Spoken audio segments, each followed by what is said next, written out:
Voilà, nous arrivons au terme de la session d'automne. Il est l'heure de faire le bilan. Dans les points positifs, je retiendrai les suivants. Le premier, c'est que si une personne refuse de faire un test Covid en cas d'expulsion, aujourd'hui, grâce au Parlement, on peut rendre ce test obligatoire.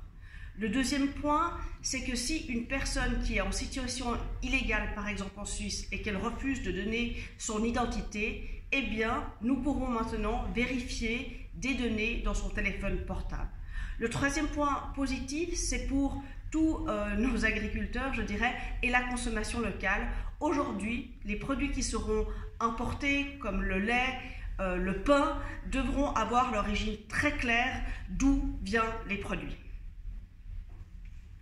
Je passe maintenant au point négatif. Évidemment, malheureusement, le PLR, PDC ont retourné leur veste et ont décidé d'accorder un nouveau milliard à l'Union européenne, malgré le fait que nous soyons malmenés, malgré le fait qu'aujourd'hui nous ne pouvons pas faire partie du programme Erasmus, nous ne pouvons pas aider avec Horizon Europe les recherches, ou encore nous n'avons pas d'équivalence boursière. Le deuxième point négatif, c'est malgré le refus de la loi CO2 en juin dernier, eh bien le Parlement a décidé de refaire un durcissement de la loi et d'augmenter le prix de l'essence.